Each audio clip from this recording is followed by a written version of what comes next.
Hello friends.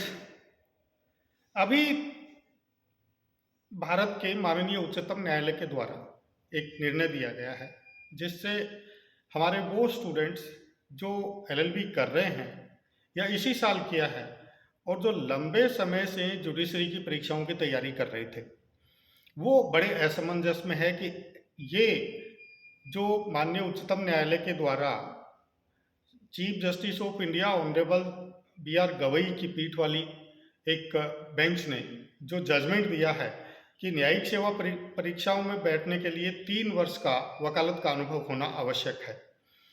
इससे जो असमंजसता की स्थिति उत्पन्न हुई है, उसमें हम क्या कर सकते हैं, इसी विषय पर आज हम चर्चा करेंगे। क्योंकि मेरे पास ऐसी बहुत सारी क्वेरीज आई है जिसमें स्टूडेंट्स ये कह रहे हैं कि हम तो एलएलबी छोड़ देंगे या एलएलबी नहीं करेंगे, क्योंकि अब अगर वो एडमिशन एलएलबी में लेता है तो 3 साल या 5 साल जो भी स्थिति है उसको वो लगेंगे लॉ की डिग्री लेने में, और उसके बाद में बार काउंसिल ऑफ इंडिया से एनरोलमेंट के पश्चात 3 साल का उसको practising experience as an advocate की आवश्यकता होगी।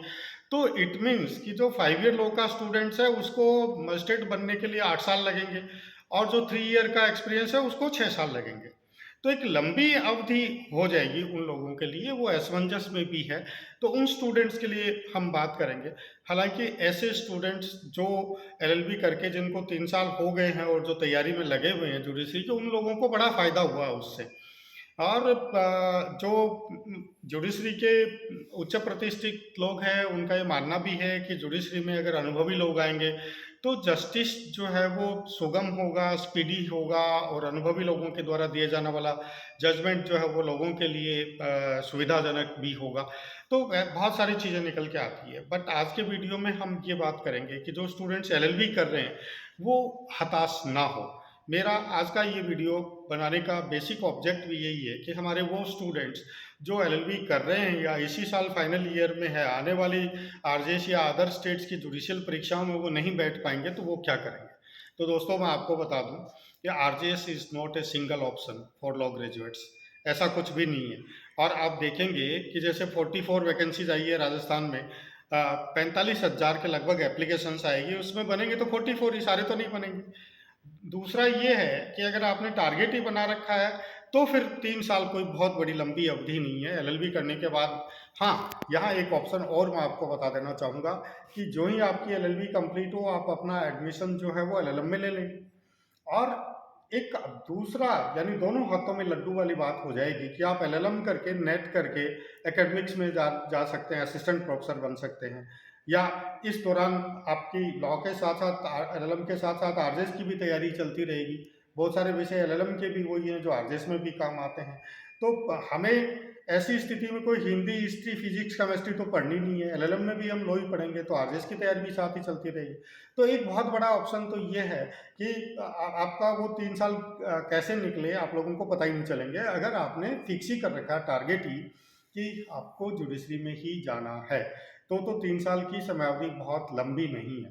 क्योंकि यहाँ मैं आपको ये बता देना चाहता हूँ कि जो लोग एडीजे की तैयारी करते हैं, तो आपको पता होगा कि एडीजे में 7 साल का प्रैक्टिसिंग एक्सपीरियंस पहले से ही ज़रूरत होती है। तो 3 साल कोई बहुत बड़ी अवधि नहीं होती है। सन 2002 से पहले 3 साल का वकालत का अनुभव अनिवार्य था।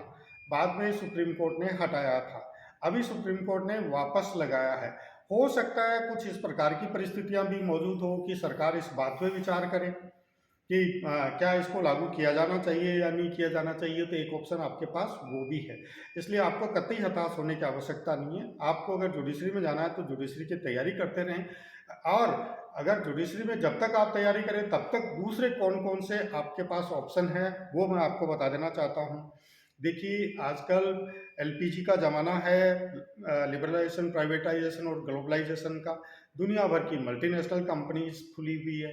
हर मल्टीनेशनल कंपनी अपना एक लॉ डिपार्टमेंट रखती है।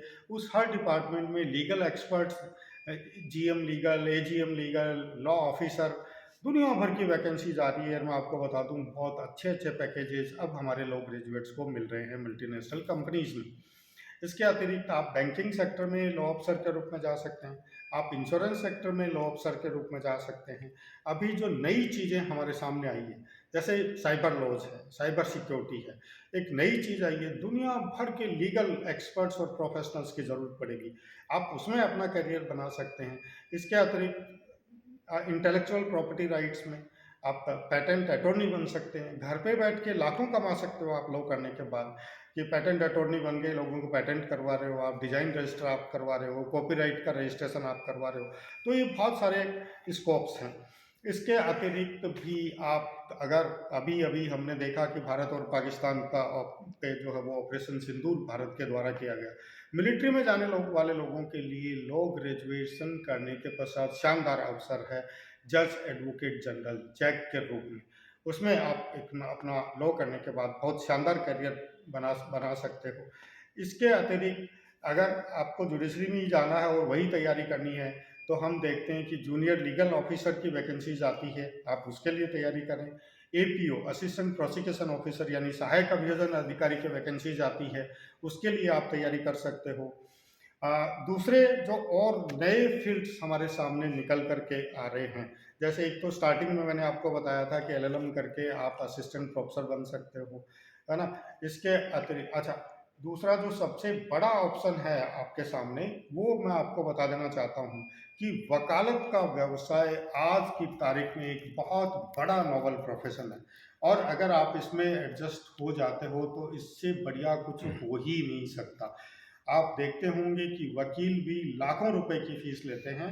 अगर हम बड़े शहरों में जाके देखें, जयपुर में, दिल्ली में, तो जो लीगल फर्म्स है वो कंसल्टेंसी फीस लेती है 1-1 घंटे की 5-5 लाख रुपए, और सुप्रीम कोर्ट में, हाई कोर्ट में एक पैरवी के जो है वो लाखों रुपए लेते हैं। तो वकालत भी एक बहुत शानदार पेशा है, एलएलबी करके हम वकालत भी कर सकते हैं। ऐसे और बहुत सारे ऑप्शन हमारे सामने हैं, तो इसलिए बने रहिए मेरे साथ। आगे के वीडियोज़ में भी हम ऐसी बहुत सारी चर्चाएँ करेंगे।